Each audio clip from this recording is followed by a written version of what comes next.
ಸನ್ಮಾನ್ಯ ಅಧ್ಯಕ್ಷರೇ, ಒಂದೇ ಲಾಸ್ಟ್ ಸನ್ಮಾನ್ಯ ಕೃಷ್ಣ ಬೈರೇಗೌಡರು ಗೊತ್ತಿದೆ.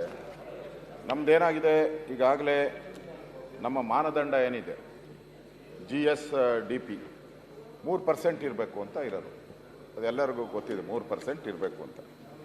ಸೊ ನಾವು ಈಗ ವಿತ್ತೀಯ ಕೊರತೆ, ನಮ್ಮ ಫೈನಾನ್ಸ್ ಡಿಪಾರ್ಟ್ಮೆಂಟ್ ಅವರು ಕೊಟ್ಟಿರೋ ಇದ್ರ ಪ್ರಕಾರ ವಿತ್ತೀಯ ಕೊರತೆ ಏನಾಗಿದೆ ಅಂದರೆ 2023-24ರಲ್ಲಿ 65,552 ಕೋಟಿ ಇತ್ತು. 24-25ರಲ್ಲಿ ಅದು ಏರಿಕೆ ಆಗೋಯ್ತು, 82,981 ಕೋಟಿಗೆ ಏರಿಕೆ ಆಗೋಯ್ತು. ಅದಾದಮೇಲೆ 24-25ರಲ್ಲಿ 82,940ಕ್ಕೆ ಮತ್ತೆ ಏರಿಕೆ ಆಗೋಯ್ತು. ಈಗ 25-26 ಕೊನೆ ಅಂತದ್ದು 90,424 ಕೋಟಿಗೆ ಹೋಗಿದೆ. ನೀವು ಪರ್ಸೆಂಟೇಜ್ ಪ್ರಕಾರ ಹೋದರೆ 23-24ರಲ್ಲಿ 2.55 ಇತ್ತು. 24-25ರಲ್ಲಿ ಅದು 2.9 ಹೋಗ್ತು. ಅಂದರೆ ಬಾರ್ಡರ್ಗೆ ಹೋಗ್ತು. 3 ನಮ್ಮದು 3 ಇರೋದು, ಅದಕ್ಕಿಂತ ಆಚೆ ಹೋಗಂಗಿಲ್ಲ. ಕೇಂದ್ರ ಸರ್ಕಾರ ಮಾಡಿರೋ ಮಾನದಂಡದ ಪ್ರಕಾರ ಅದಕ್ಕಿಂತ ಆಚೆ ಹೋದರೆ ನಾವು ದಿವಾಳಿ ಅಂಚಿಗೆ ಹೊರಟೋಗ್ತೀವಿ ನಾವು. ಅದಾದಮೇಲೆ 24-25ರಲ್ಲಿ 2.9ಗೆ ರಿಟರ್ನ್ ಆಯಿತು. ಈಗ ಆಘಾತಕಾರಿ ಅಂತ ಹೇಳಿದ್ರೆ 2.95 ಬಂದ್ಬಿಟ್ಟು ಈ BP ಶುಗರ್ ಬಾರ್ಡರ್ ಲೈನ್ ಅಂತಾರಲ್ಲ, ಆ ಬಾರ್ಡರ್ ಲೈನಲ್ಲಿ ನಾವಿದ್ದೀರಿ.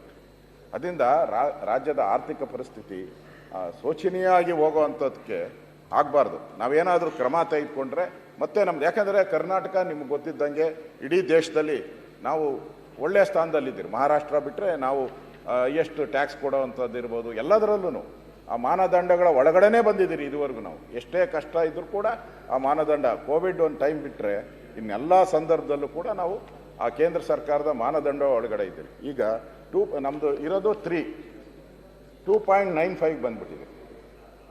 ಡಾಕ್ಟ್ರ್ ಹತ್ರ ಹೋದರೆ ನಮ್ಮ ಫೈನಾನ್ಸ್ ನೋಡೋರು, ಕೃಷ್ಣ ಅವರೇ ನೋಡ್ತಾ ಇರೋದು, ಅವ್ರಿಗೆ ಗೊತ್ತಾಗ್ತದೆ ಪಲ್ಸ್ ಎಷ್ಟು ಬಂದಿದೆ ಅಂತ.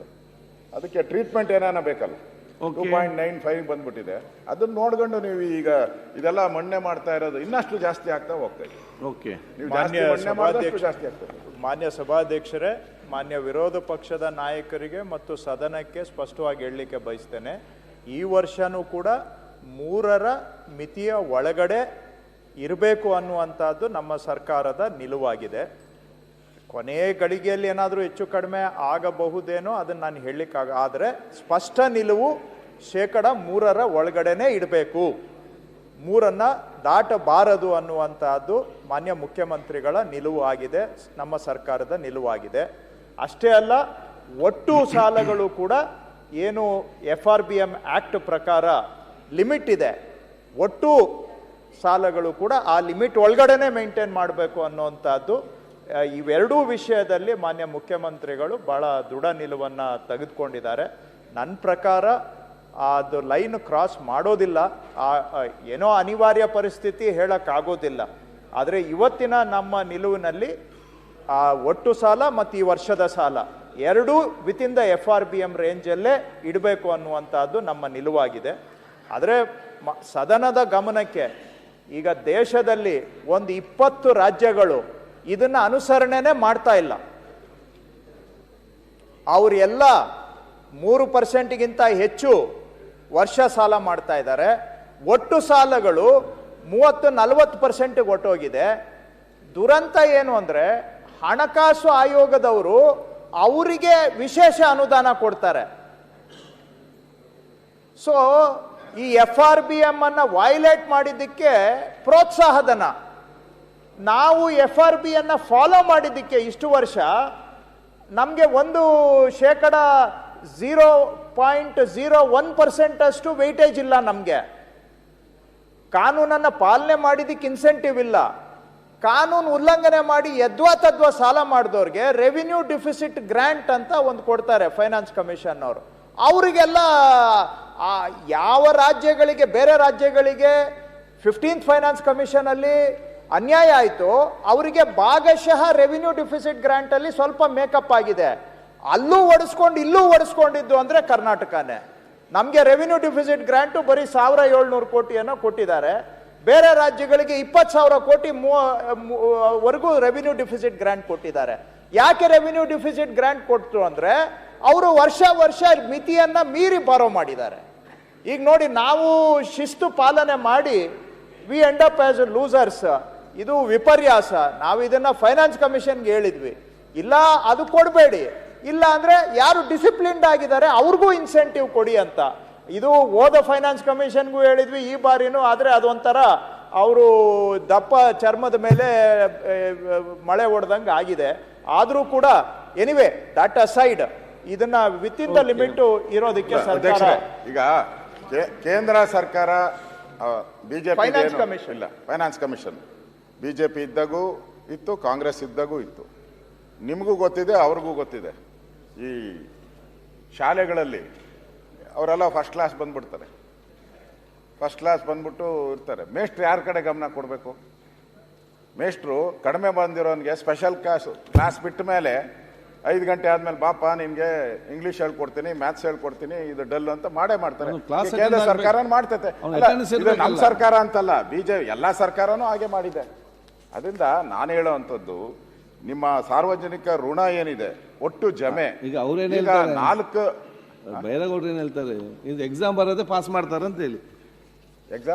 ಎಕ್ಸಾಮ್ ಬರೋದೇ ಪಾಸ್ ಮಾರ್ಕ್ಸ್ ಕೊಟ್ಟಿದ್ದಾರೆ ಮಾಡ್ತಾ ಇದಾರಲ್ಲ ಈಗ ನಮ್ಮ ಮಿನಿಸ್ಟ್ರು ಮಾಡ್ತಾ ಇದಾರಲ್ಲ. ಈಗ ಗ್ರೇಸ್ ತಂದ್ಬಿಟ್ಟಿದಾರಲ್ಲ 35ರಿಂದ 30 ಹಂಗ್ ಕೊಟ್ರೆ ಆಯ್ತು. ಅಲ್ಲ, ಅವರೇ ಮಾಡಿರ್ಬೇಕಾದ್ರೆ ಇನ್ ಕೇಂದ್ರ ಸರ್ಕಾರಕ್ಕೆ ಸ್ಪೆಷಲ್ ಕೋಚಿಂಗ್ ತಗೊಳ್ಳೋದು ಅವರು ಕೂಡ 50% ಕ್ರಾಸ್ ಆಗ್ಲಿ ಅಂತ.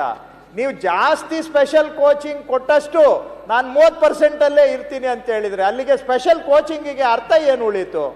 ಎರಡನೇದು, ಚಿನ್ನದ ಮೊಟ್ಟೆ ಇಡೋ ಕೋಳಿ ಚೆನ್ನಾಗಿದ್ರೆ ಚಿನ್ನದ ಮೊಟ್ಟೆ ತಗೊಂಡು ಎಲ್ಲರೂ ಬದುಕಬಹುದು.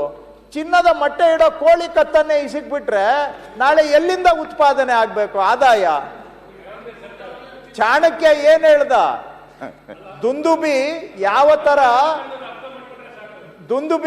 ತರ ಹೂವಿನ ರಸ ಇರುತ್ತೆ, ಆದ್ರೆ ಹೂವನ್ನ ಕೊಲ್ಲೋದಿಲ್ಲ. ಆ ರೀತಿಯಾಗಿ ತೆರಿಗೆ ನೀತಿ ಇರಬೇಕು ಅಂತ ಚಾಣಕ್ಯ ಹೇಳ್ದ. ನೀವು ಯಾವುದು ರಸ ಕೊಡ್ತದೆ ಅದನ್ನ ಪೂರ್ತಿ ಹಿಂಗೆ ಇಸಿಕ್ಬಿಟ್ರೆ ರಸ ಎಲ್ಲಿಂದ ಬರುತ್ತೆ? ಕರ್ನಾಟಕ ದೇಶಕ್ಕೆ ಚಿನ್ನದ ಮೊಟ್ಟೆಯನ್ನ ಇಡತಕ್ಕಂತಹ ಒಂದು ಆಸ್ತಿ. ಈ ಆಸ್ತಿಯನ್ನು ಚೆನ್ನಾಗಿ ನೋಡ್ಕೊಳ್ಳಿ ಅನ್ನೋದು ಅಷ್ಟೇ. ಬೇರೆಯವ್ರಿಗೆ ಸಹಾಯ ಮಾಡ್ಬೇಕು. ಎಸ್, ಅವ್ರು ಏನ್ ಹೇಳಿದ್ದಾರೆ, ವಿ ಆರ್ ಫಾರ್ ಇಟ್. ನಮ್ಮದು ಸ್ವಲ್ಪ ಆದಾಯ ಬೇರೆ ರಾಜ್ಯಕ್ಕೆ ಕೊಡ್ಲಿ, ಆಗಷ್ಟೇ ನಮ್ಮನ್ನೇ ಪಾಪರ್ ಮಾಡಬೇಡಿ ಅನ್ನುವಂಥದ್ದು ಅಷ್ಟೇ ನಮ್ಮ ಅಭಿಪ್ರಾಯ. ಸನ್ಮಾನ್ಯ ಸಭಾಧ್ಯಕ್ಷರೇ, ಸನ್ಮಾನ್ಯ ಕೃಷ್ಣ ಬೈರೇಗೌಡರು ಏನೊಂದು ಬಂಗಾರದ ಮೊಟ್ಟೆಯನ್ನು ಇಡುವಂತ ಒಂದು ಕೋಳಿ ಬಗ್ಗೆ ಮಾತಿನಲ್ಲಿ ಚರ್ಚೆ ಈಗ ಸರ್ಕಾರ ಅಲ್ಲ, ಯಾಕೆಂದ್ರೆ ಹೇಳ್ಬೇಕು ಅಂದ್ರೆ ಯಾವ ರೀತಿ ಕಾಂಗ್ರೆಸ್ ಸರ್ಕಾರ ಅಧಿಕಾರಕ್ಕೆ ಬಂದ ದಿನದಿಂದಲೂ 1.5 ಲಕ್ಷ ಕೋಟಿಗಿಂತ ಹೆಚ್ಚು ಹಣವನ್ನ ಟ್ಯಾಕ್ಸ್ ನ ರೂಪದಲ್ಲಿ ಹೆಚ್ಚಿಸಿರುವಂತದ್ದು, ಯೂಸರ್ ಚಾರ್ಜ್ ಗಳನ್ನ ಹೆಚ್ಚಿಸಿರೋದು, ಯಾವ ರೀತಿ ಸ್ಕ್ವೀಸ್ ಅಲ್ಲ, ಜನರ ಜೀವನ ಹಿಂಡಿರುವಂತ ಏನಾದ್ರು ಒಂದು ಸರ್ಕಾರ ಇಲ್ಲ. ಈಗ ಮಿಥ್ಯ ಬೆಲೆ ಫೈನಾನ್ಸ್ ಬಿಲ್ ಬಗ್ಗೆ ಮಾತಾಡ್ತಾ ಇನ್ಯಾವ ಮಾತಾಡಬೇಕಾಗಿದೆ?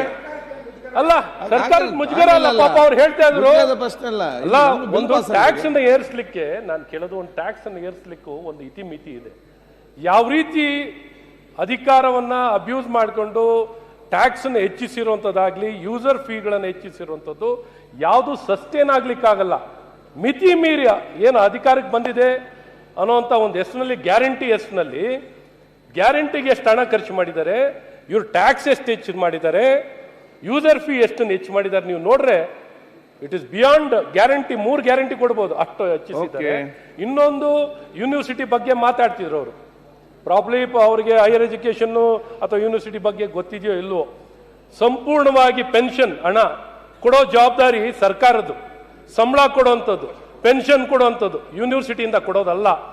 ಅದು ಪೂರ್ತಿ ಗ್ರಾಂಟ್ ಅನ್ನು ಕೊಡಬೇಕಾಗಿರೋದು ಸರ್ಕಾರದ ಜವಾಬ್ದಾರಿ.